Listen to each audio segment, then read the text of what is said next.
At my husband's will reading, my son told me I was too old for $42 million. He said I should go learn to earn my own money, then transferred Arthur's entire legacy to his wife, who smirked, claiming I'd played housewife. I signed the papers, my hands trembling, but a new kind of cold determination began to settle deep within me. This is my story of betrayal and resilience. Like, share, and let us know where you are listening from. The heavy silence of Mr. Davies's office was a stark contrast to the storm brewing within Eleanor. 2 weeks. It had only been 2 weeks since Arthur, her beloved Arthur, had drawn his last breath, leaving an emptiness in her life that felt vast and unfillable. Now she sat across from Mr. Davies, Arthur's longtime attorney, surrounded by the solemn mahogany furniture and the hushed weight of finality. At 65, the raw edges of grief still tore at her, making every breath an effort, every memory a fresh wound. She clutched a lace handkerchief, twisting it unconsciously, her knuckles white. Arthur, her partner for 42 remarkable years, had been the bedrock of her existence. They had built their life together from the ground up, starting with next to nothing but a shared dream and an unwavering determination. He was a self-made man, shrewd in business, but endlessly tender with her. His presence had been a constant, a comforting hum in the background of her days, and now its absence was a deafening roar. Every corner of their home, every shared memory, echoed with his laughter, his wisdom, his quiet strength. She missed him profoundly, an ache that transcended mere words. Mr. Davies, a man whose gentle demeanor belied his sharp legal mind, cleared his throat, his gaze soft with sympathy. "Eleanor," he began, his voice low, "Arthur's will is quite clear. After all provisions for charitable foundations have been met, you, as his wife, are the sole primary beneficiary of his estate. The total value as of last assessment stands at $42 million. $42 million. The number hung in the air, a surreal, almost absurd sum. Eleanor blinked, her mind struggling to comprehend it. Arthur had always been successful, but this was beyond anything she had ever imagined. It wasn't just money. It was Arthur's final, enormous act of love and care, a testament to his lifelong dedication to their security, to her security. A bittersweet wave of emotion washed over her, gratitude mingling with the profound sorrow that he wasn't there to share it, to see her surprised expression. She felt overwhelmed, touched by his posthumous care, a silent promise to look after her even in death. Before she could respond, a distinct, impatient clearing of a throat shattered the fragile moment. Michael, her 38-year-old son, sat beside her, his posture rigid. When she turned to him, she met a gaze that was disturbingly cold, devoid of the warmth she'd come to expect from her only child. A shiver, unrelated to her grief, traced its way down her spine. Beside Michael, his wife Lydia sat perfectly still, her hands clasped delicately in her lap. A faint, almost imperceptible smile played on her lips, a chilling, self-satisfied curve that sent an immediate prickle of unease through Eleanor. Lydia rarely smiled like that unless she was privy to some secret advantage. "Mother," Michael began, his tone detached, "with all due respect, you're already old. What do you possibly need $42 million for at your age? You should go learn to earn your own money, like the rest of us." His words were blunt, raw, stripped of any familial affection. They landed like a physical blow, stealing the air from Eleanor's lungs. Old? Was that truly how he saw her? A burden past her prime, undeserving? Lydia's voice, sweet as poison, chimed in, reinforcing her husband's cruelty. "Honestly, Eleanor, you'd only waste it, wouldn't you? Medical bills, no doubt, or perhaps on endless bingo games. It's not like you have any real plans for that kind of wealth." Her smile widened, a thin, knowing triumph that made Eleanor's stomach churn. Mr. Davies, who had witnessed countless family dramas over the years, shifted uncomfortably in his chair, his gaze darting between Eleanor and her son and daughter-in-law. He adjusted his spectacles, clearly wanting no part in this sudden, brutal turn of events. His role was to read the will, not to mediate family disputes. Then came the true bombshell. "Actually, Mr. Davies," Michael continued, cutting off any possibility of Eleanor's reply, "I've already discussed this with Lydia. We've decided it's the smart thing to do. We're transferring the entire inheritance to her. Lydia will be the official recipient of the 42 million. He spoke with an air of absolute finality, as if this was merely a procedural matter, a sensible business decision. Eleanor felt the world tilt. It wasn't just the money, it was Arthur's final sacred gift, being snatched away by her own son, handed over to a woman who openly despised her. She felt like she was drowning, submerged in a cold, dark wave of betrayal. Arthur had worked his entire life for this, for them, for her. And now Michael, his own flesh and blood, was desecrating that legacy. Lydia leaned forward slightly, her eyes glittering with malice. After all, she purred, Eleanor contributed absolutely nothing to building this wealth. She just played housewife, didn't she? Michael and I, on the other hand, we have plans. We understand how to grow an empire. The words were a knife twisted deep into Eleanor's heart, severing the last thread of her self-worth.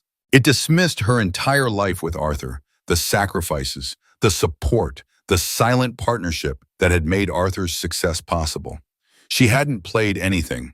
She had lived, loved, and built a life alongside him. In that agonizing moment, Eleanor saw with horrifying clarity that her son had chosen money, ambition, and his wife's cold influence over his own mother. She wasn't just losing an inheritance, she was losing Michael. She was completely, utterly alone, abandoned by the very people who should have been her comfort in grief. Mr. Davies, looking genuinely distressed, placed a stack of documents before her. Eleanor, if you agree to this transfer, you'll need to sign these waivers. Her hands were shaking violently as she reached for the pen. Each stroke of her signature was a searing pain, a confirmation of the deepest betrayal she had ever known. Arthur's death had taken her partner, her love, her future as she knew it. But this act by Michael cut deeper, slicing away her dignity, her history, and the very trust she had in her own family. The ink blurred as her eyes welled up, but no tears fell. They were frozen by a sudden, icy resolve. As the documents were signed and pushed back across the table, a cold determination began to harden inside her, a fierce, protective shell forming around her shattered heart. They might have stolen Arthur's legacy, but they wouldn't steal her spirit. She would survive this. She would find a way. 3 weeks had passed since the will reading, each day a blur of shock and disbelief. Now, Eleanor found herself in what was once her beloved home, yet it felt utterly cold, unfamiliar, stripped of its warmth and her identity. Boxes, stark brown and impersonal, littered the polished hardwood floors. This house, the very foundation of her life with Arthur, was no longer hers. She moved through its rooms like a ghost, carefully packing the few personal items she was allowed to keep. Downstairs, the house buzzed with the unwelcome energy of strangers. Movers, hulking men in blue uniforms, navigated through her memories, guided by Lydia. With a clipboard clutched in her hand, Lydia orchestrated the dismantling of Eleanor's life, her voice sharp and authoritative. "No, no, those go to the left," she commanded, pointing to a stack of carefully wrapped dishes. "Those are for my formal dining room." Eleanor watched, her heart clenching, as a mover carefully lifted a box labeled China. "Wait," she interjected, her voice thin but firm. "That's my grandmother's china. It's been passed down through generations. It has immense sentimental value." The delicate porcelain, with its intricate floral pattern, had graced her family's tables for over a century, a tangible link to her heritage. Lydia merely arched an eyebrow, a dismissive flick of her wrist. "Sentimental value doesn't pay bills, Eleanor. Besides, it's quite elegant. It'll look perfect in our new house." She pronounced our new house with a smug emphasis, as if Eleanor was merely a temporary occupant, an inconvenience in their grand plans. The casual cruelty of her words sliced through Eleanor, trivializing not just the china, but the entire history it represented. Michael, usually so attentive, moved through the house with a studied air of detachment. He carried a box filled with Arthur's leather-bound books, his gaze fixed resolutely on the floor, avoiding any eye contact with his mother.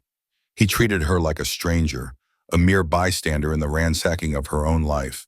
The boy she had raised, the one who used to cling to her hand, was gone. replaced by this cold, unrecognizable man. Just when Eleanor thought she had endured all she could, Lydia delivered another blow. "Oh, and by the way, I've scheduled an appraiser for your jewelry collection tomorrow morning," she announced brightly, without an ounce of sensitivity. "He'll be here at 9. We need to assess its value for the estate."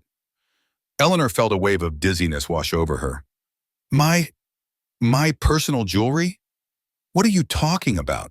That's mine," she stammered, her voice rising in disbelief. Her mind flashed to the delicate gold chain Arthur had given her on their first anniversary, the sapphire earrings from Michael's birth, and her engagement and wedding rings, which felt like an extension of her very being. Lydia simply smiled, a chilling, triumphant expression. "Everything bought during the marriage is considered community property, Eleanor. It's all part of the inheritance now. Legal technicality, darling, you should have read the fine print." The implication was clear. Every gift, every cherished memento from her life with Arthur was now theirs to claim. Desperation clawed at Eleanor's throat. She turned to Michael, her eyes pleading. "Michael, please, these are my memories, my rings. Don't let her do this."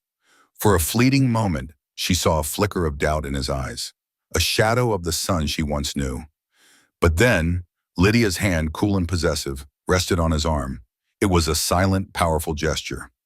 Michael's jaw hardened, and the fleeting doubt vanished, replaced by a steely resolve that mirrored Lydia's. "Mother, they're just things," Michael said, his voice flat, devoid of emotion. "You need to be practical. You're starting a new chapter, remember? You won't need all these trinkets. Just things." He dismissed 42 years of shared life, of love, of sacrifice, as just things. "Where am I supposed to live?" Eleanor asked, the question escaping her lips on a whisper, a stark echo of her growing helplessness. Lydia answered with a cheerful, almost mocking lilt. "Oh, don't worry. We've found you a nice little apartment across town. It's perfectly adequate for a single person. You'll be quite comfortable." Michael chimed in, confirming the details. "Yes, we've paid for 6 months' rent to get you settled. After that, you'll need to find a job, Mother. Perhaps something part-time." The suggestion was delivered with the casual air of someone discussing the weather, oblivious to the profound insult it carried.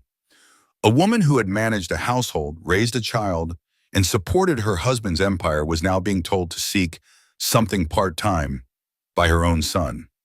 Lydia couldn't resist twisting the knife further. "Maybe Walmart? They're always hiring. You know, Eleanor, you made the choice to be a housewife. These are the consequences of that choice." Her words were laced with a venomous satisfaction, reveling in Eleanor's stripped vulnerability.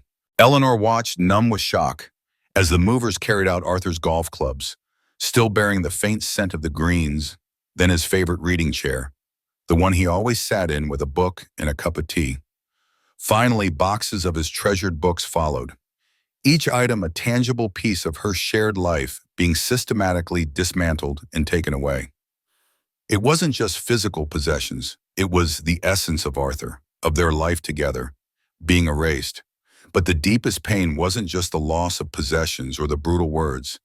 It was the realization that Michael, her son, had become someone she no longer recognized.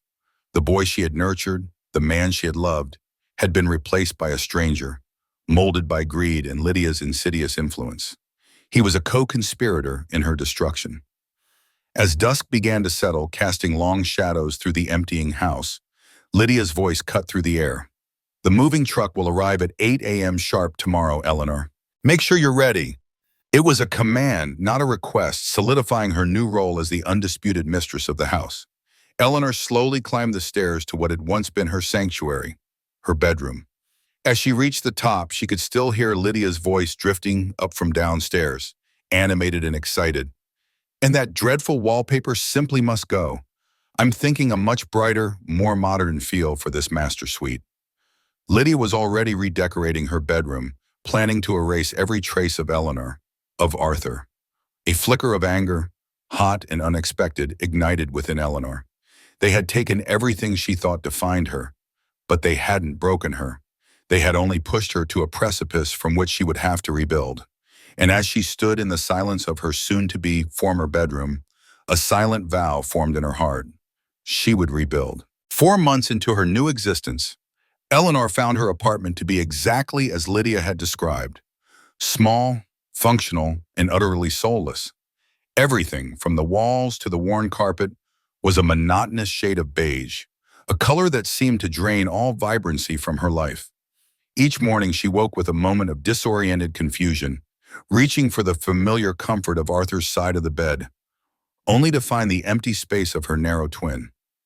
She missed her old bedroom, the spacious warmth of it, the morning light filtering through the lace curtains. Now she tried to make the best of her few remaining possessions, arranging them carefully to bring some semblance of home to the sterile space. A framed photo of Arthur and her, beaming on their wedding day, sat on her tiny nightstand, a poignant reminder of a life irrevocably lost. The loneliness was a crushing weight.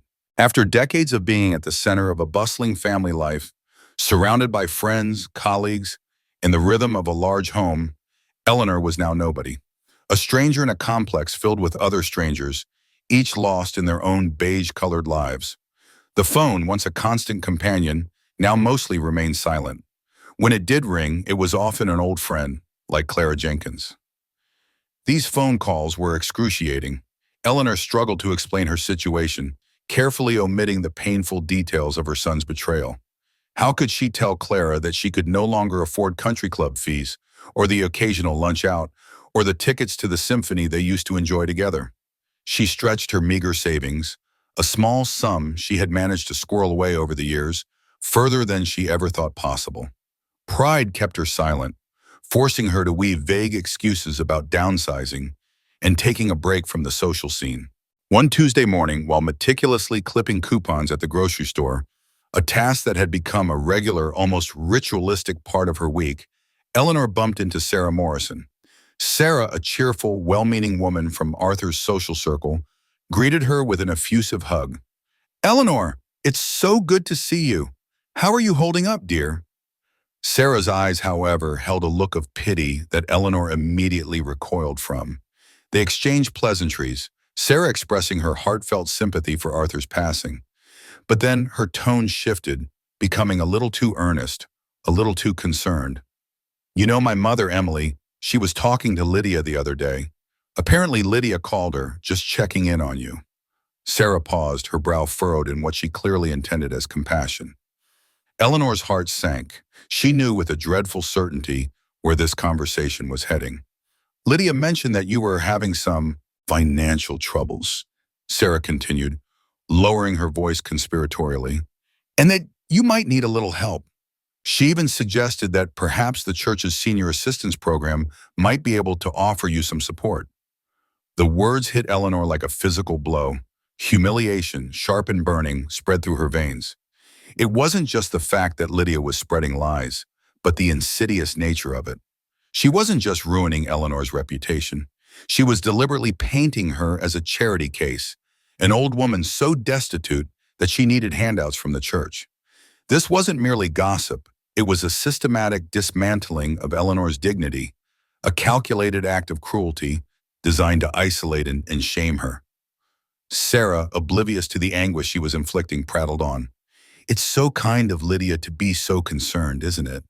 Though honestly, they seem to be doing quite well themselves. Emily saw Michael and Lydia at the Ferrari dealership last week. Apparently, they were looking at a new convertible. Must be nice, all that money." Sarah's voice trailed off, leaving the unspoken truth hanging in the air. Michael and Lydia were lavishing Arthur's inheritance on themselves, while simultaneously ensuring Eleanor was publicly branded as a pauper. Eleanor thanked Sarah, her voice a tight knot in her throat, and hurried away, her grocery basket forgotten. She made her way to the nearest payphone. She couldn't afford a cell phone plan anymore, and dialed Michael's number, her hand trembling. When he answered, his voice was clipped, impatient. "Michael," Eleanor began, trying to keep her voice steady, "I just ran into Sarah Morrison. She told me Lydia has been calling people, spreading rumors, telling them I'm destitute and need charity." A cold scoff was Michael's only response. "Oh, Mother, don't be so dramatic. Those old friends of yours, they were mostly Dad's business contacts. They tolerated you because of Dad's money. Now that he's gone, what do you expect? His words were ice, freezing any last vestige of hope she had held for his compassion. And yes, he continued, a hard edge to his voice, Lydia is telling people you need help. Because you do, Mother. You're 65, with no job skills, no career. What did you think would happen? Eleanor's heart constricted. My career, Michael, was being your father's wife. It was raising you. It was building a home, supporting his dreams. That was my career. The years of devotion, the tireless work behind the scenes that had enabled Arthur's success, the sleepless nights spent nurturing her son, were all dismissed with such contempt. Michael's retort was brutal, a final, definitive severing of their bond. Dad's dead, and I'm married now. Your job is over. Then, with a click that echoed the finality of his words, he hung up. Eleanor stood there, the receiver still pressed to her ear, the dial tone a mournful hum. In that moment, she didn't just grieve the loss of her husband. She grieved the death of her son, the boy she had raised, the one she loved, who had been replaced by this cold, heartless stranger. The betrayal had not only stolen her possessions and her dignity, it had stolen her son, leaving her truly, utterly alone. Eleanor lay in her narrow bed, the beige walls of her small apartment closing in around her. The 6 months since Arthur's passing had been a slow, agonizing descent into a life she never imagined. She spent her days grappling with the crushing weight of loneliness and the stark reality of her financial predicament. The job applications scattered across her small dining table were for positions no woman of 65 with her background should ever have to consider. Greeter at a supermarket, checkout clerk at a discount store, library assistant. Her thoughts were a constant churn of how to survive, not just financially but emotionally and spiritually. Each night before sleep finally claimed her, she would whisper Arthur's name, a silent question hanging in the air. She often wondered if Arthur, with his keen insight and understanding of human nature, had foreseen Michael's betrayal. If he had, why hadn't he protected her? Why had he left her vulnerable to the cruelty of her own son and daughter-in-law? The thought gnawed at her, a bitter irony that the man who had loved her so fiercely in life seemed to have failed her in death. Then, a small, persistent voice would whisper in the recesses of her mind, a comforting echo of Arthur's pragmatism. Maybe he did. She would dismiss it as a grieving widow's fantasy, a desperate hope for a hero who was no longer there. Exactly 6 months had passed since she had signed those devastating papers in Mr. Davies's office, papers that had stripped her bare. The 6 months' rent Michael and Lydia had begrudgingly paid was almost up. Eleanor was contemplating a grim future of working until she dropped, all while trying to maintain a semblance of the dignified life she once knew. Just as she was weighing the pros and cons of an early morning shift at the local bakery, a sharp, insistent knock echoed through her small apartment. She startled, her heart leaping. She expected her landlord, Mr. Lee, perhaps to remind her about the impending rent due date. Slowly she rose from the table, brushing stray crumbs from the job applications, and peered through the peephole. It wasn't Mr. Lee. Standing on her doorstep was a distinguished man in a finely tailored suit, holding a worn leather briefcase. He had a kind, intelligent face, his silver hair neatly combed. She didn't recognize him immediately. Eleanor hesitantly opened the door, a crack of suspicion in her eyes. "Mrs. Hayes? Eleanor Hayes?" the man asked, his voice calm and professional. "My name is Arthur Thompson. I'm an attorney." Eleanor's brow furrowed. "Mr. Davies handled Arthur's affairs," she stated, confused. Mr. Thompson offered a reassuring smile. "Indeed, he handled the primary will. I, however, handled other matters for Arthur, more personal, sensitive affairs." He paused, his gaze conveying a deep sympathy. "I must apologize for the delay in approaching you, Mrs. Hayes. Arthur gave me very specific instructions on when to contact you." He stepped inside and Eleanor, still bewildered, let him. He settled onto her small sofa, the briefcase resting on his knees. "Arthur came to me about 2 years ago, Mrs. Hayes. He was increasingly concerned about Michael, specifically how he had changed since marrying Lydia." Eleanor felt a jolt. 2 years ago? Arthur had seen this coming? Mr. Thompson continued, his voice steady. "Arthur observed Michael becoming increasingly dismissive of you, Eleanor. He noticed a growing focus on material things, an obsession with wealth that troubled your husband deeply. Arthur always valued family, integrity, and kindness above all else. He worried that Michael was losing his way, influenced by Lydia's rather grasping nature. He unclasped his briefcase, revealing a sheaf of documents. Arthur, being the shrewd and foresighted man he was, devised a plan, a safety net, if you will. He understood that while Michael was his son, he couldn't guarantee his behavior, especially when faced with a large inheritance. Mr. Thompson then slid a document across the coffee table towards her. This, Mrs. Hayes, is what we call a conditional will. It was designed to work in conjunction with the primary will that Mr. Davies read. Arthur wanted to give Michael a chance, a final opportunity to prove his character. Eleanor picked up the document, her hands trembling. "A test?" she whispered. "Precisely," Mr. Thompson confirmed. Arthur stipulated that if, within 6 months of his passing, Michael treated you with kindness, respect, and ensured your well-being, then the inheritance, as outlined in the primary will, would indeed be his. It was a test of his son's heart. He leaned forward, his eyes earnest.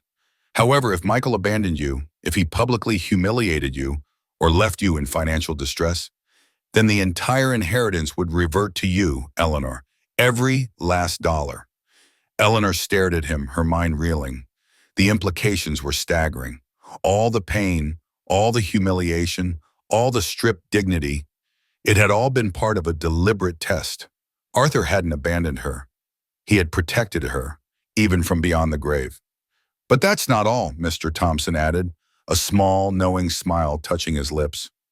Arthur, always thinking ahead, had also set aside additional assets with me. A second fortune, if you will, completely separate from the estate Mr. Davies managed. He paused for dramatic effect. "This brings your total inheritance, Mrs. Hayes, to approximately $60 million. $60 million. The number was even more astronomical than the first. Eleanor could only gape, speechless, her world suddenly spinning on an entirely new axis. "I have been monitoring the situation closely," Mr. Thompson went on, his voice firm. "I've noted Michael's cruel treatment, his dismissive attitude, and Lydia's deliberate attempts to publicly humiliate you, painting you as a charity case. I've kept detailed records.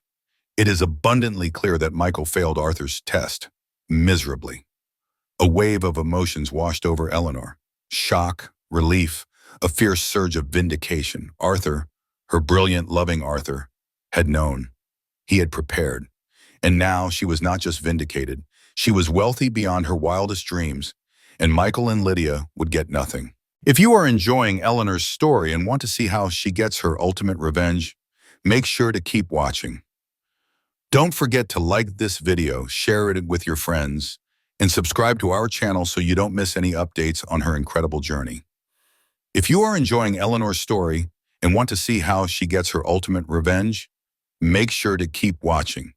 Don't forget to like this video, share it with your friends, and subscribe to our channel so you don't miss any updates on her incredible journey. "No, Michael." Eleanor's voice was calm, cutting through his frantic accusations. "Arthur's plan wasn't a trap to punish you.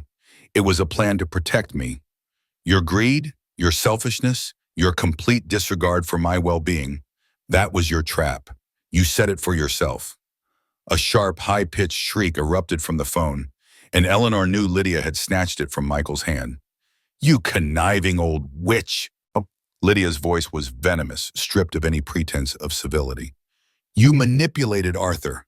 You'll never get away with this. We'll take you to court. You have no idea who you're messing with." Eleanor, however, felt a strange, detached sense of calm. The frantic energy coming from the other end of the line was impotent against the ironclad facts of Arthur's meticulously planned will. "No, dear," Eleanor said, her voice steady and clear. "Arthur was very thorough. He documented his concerns about Michael's character and your influence 2 years ago. He knew precisely what he was doing. And Mr. Thompson has all the evidence." She paused, letting the information sink in. "No, dear, this isn't manipulation. This is consequences." With that, Eleanor pressed the end call button, severing the connection. She held the phone to her chest for a moment, listening to the silence, a profound sense of peace settling over her. It wasn't long before the inevitable happened. Within the hour, a furious pounding rattled her apartment door. Eleanor knew who it was. She moved slowly, deliberately to the door, peering through the peephole. Michael and Lydia stood on the landing, their face haggard, their eyes wild with a mixture of disbelief and panic. They looked as though they hadn't slept, their perfectly coiffed appearances now disheveled, on the verge of a complete breakdown. Eleanor opened the door just a crack, leaving the security chain latch engaged. She could see Lydia's face, streaked with tears, a grotesque parody of the sweet smile she usually wore. "Please, Mrs. Henderson," Lydia wailed, her voice thick with desperation. "Please, can't we talk this through rationally? We're desperate here. We'll lose everything." The entitlement in her plea, the expectation that Eleanor would simply relent, was staggering. Michael pressed his face against the narrow opening, his voice thick with a sudden, feigned remorse. "Mom, please. I'm so sorry for what I said, for how I hurt you. I'm your son, Mom. Your only son. Dad would want you to take care of me." He invoked Arthur's name, twisting it to suit his narrative, a final, desperate attempt to manipulate her. Eleanor looked at him, her gaze unwavering. "Arthur," she stated, her voice calm and devoid of emotion, "specifically designed this entire situation to punish you for not taking care of me, for abandoning me, for humiliating me. He knew you'd prioritize money over family, Michael, and you proved him right." Lydia, her eyes darting wildly, grasped at another straw. "We can make this right, Mrs. Henderson. We can buy you a beautiful new house, a really nice one. And an allowance. We can set up an allowance for you, a generous one." Her frantic offer hung in the air, revealing, yet again, her fundamental misunderstanding. Even now, Lydia believed this was about a transaction, about Eleanor wanting money, not about the profound betrayal of love and respect. She still couldn't grasp that what Eleanor truly wanted, what Arthur had wanted, was for Michael to be a good son. Eleanor slowly shook her head. "It's too late for that, Lydia. My lawyers will be in touch with your lawyers regarding the repayment schedule for the $8 million you illegally spent. You'll also need to be aware that your assets, including any property purchased with Arthur's funds, are now rightfully mine." She paused, allowing the gravity of her words to sink in. "And as for the house, you have 30 days to vacate my house." Michael's jaw dropped. "Mom," his voice cracked, "that's my childhood home." "It was my home," Eleanor corrected him, her voice firm, "with Arthur for 40 years. 40 years of building a life there, before you and Lydia systematically stripped it bare and threw me out." Michael, truly desperate now, his eyes pleading, asked, "What do you want, Mom? What will it take to work this out? Just tell me." Eleanor looked at him, at the man standing before her, reduced to a pathetic shadow of the son she once knew. The son she had loved unconditionally was truly gone, replaced by this avaricious stranger. Her desire, she realized, was not revenge in the material sense. It was something deeper. "What I want, Michael," she said, her voice tinged with a profound sadness, "is for you to understand my pain, to feel, just for a moment, what it's like to be betrayed, to be discarded by the people you love most in the world, to learn that love and loyalty are worth more than any fortune." Lydia, her desperation curdling back into angry defiance, shrieked, "This isn't over. We'll fight you in court." Eleanor merely raised an eyebrow. "Dear, your accounts are frozen.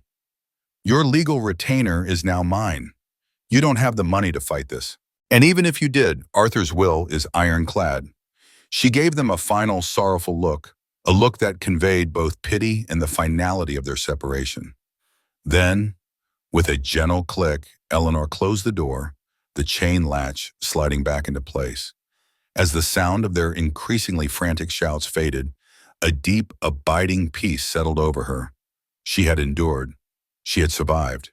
And now she would rebuild. 6 months later, Eleanor stood in the meticulously tended garden of her house, watching the sunrise paint the sky with hues of rose and gold.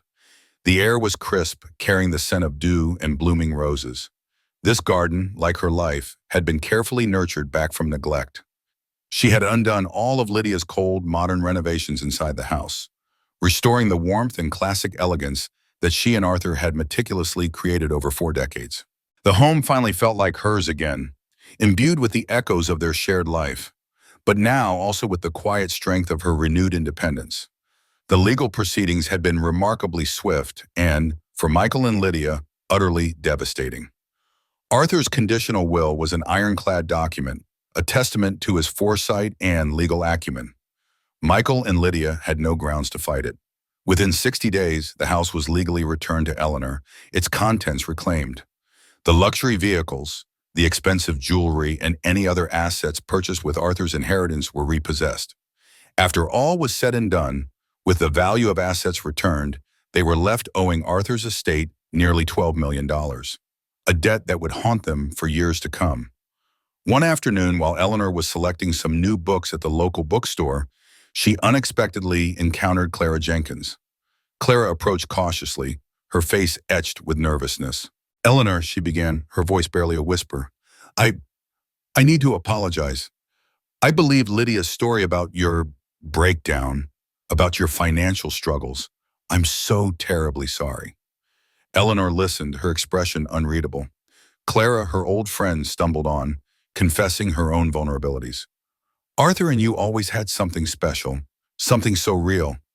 I was always a little jealous. And a part of me, I'm ashamed to admit, was almost relieved to hear you were struggling. It made me feel less." Tears welled in Clara's eyes. Eleanor felt the sting of her friend's perceptions, the easy way they had believed the worst of her when faced with Lydia's carefully crafted lies. But she also saw Clara's genuine remorse, her own human frailties laid bare. "Clara," Eleanor said softly, "there's nothing to undo, only to treat each other with respect, going forward." It was a quiet act of forgiveness, not for the gossip, but for the shared humanity of their imperfect lives. Eleanor was meticulously reclaiming her life, piece by piece. She joined a different book club, one that met in the evenings and discussed literature with passion rather than social pretense. She volunteered at a local literacy program, finding profound satisfaction in helping others discover the joy of reading. Her passport, once gathering dust, now bore stamps from exotic locales: the Tuscan hills, the ancient ruins of Greece, the bustling markets of Morocco, places she and Arthur had always dreamed of visiting. She traveled not to escape, but to discover, to experience the world through her own eyes. Most importantly, Eleanor was learning to be alone without being lonely. She found comfort in her own company, in the quiet rhythm of her days, in the simple joy of tending her garden. She was no longer solely Arthur's wife or Michael's mother.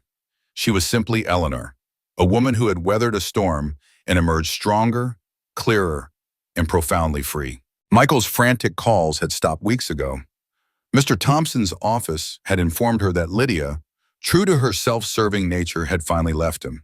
She had filed for divorce, blaming Michael's dysfunctional family for all their woes, eager to distance herself from the crippling debt and shattered social standing. Michael, stripped of his inheritance, his wife, and his pride, now worked at a car dealership, his substantial debt to the estate carefully monitored by Mr. Thompson's team. Eleanor felt a fleeting stab of pain whenever she thought of him, a ghost of the son she had lost. But she accepted that he was a stranger. Now, the boy she knew was gone, replaced by a man she could no longer recognize, nor reconcile with. One quiet evening, Eleanor was reading in her study when she heard a hesitant knock at the front door. It wasn't the furious pounding of desperation she had heard 6 months prior, but a soft, almost timid rap. She opened it to find Michael standing there, looking older, haggard, and utterly broken. His expensive suits were gone, replaced by worn, simple clothes. His eyes, once cold and dismissive, now held a deep, unvarnished sorrow. "Mom," he began, his voice hoarse. "Arthur, Dad knew me better than I ever thought. He saw my true nature." He looked down, his shoulders slumped. "I threw away the most important thing in my life for money. Our family. You, I understand his test now, I really do." He looked up, his eyes pleading for understanding. "I'm so incredibly sorry for all the pain I caused you. For everything. Dad was right about your strength, Mom. I wish it hadn't taken this for me to see it." Eleanor looked at him, her heart aching. The years of love, of hope, of shared history flickered before her eyes. She felt a profound sadness, but it was no longer the overwhelming grief that had once consumed her. It was a quieter, more accepting sorrow. She saw the man before her, truly repentant, perhaps, but the damage was irreparable. Some bridges, she knew, simply could not be rebuilt. Some trust, once shattered, could never be fully repaired. She simply nodded, a silent acknowledgement of his words, of the truth he had finally discovered. But she offered no embrace, no promise of reconciliation. She had found her own peace, built her own future, and in that she was truly free. Her garden, vibrant and thriving, awaited her, a symbol of her resilience, her new beginning. She turned and walked back into the warmth of her home, leaving Michael standing in the lingering twilight to face the consequences of his choices alone.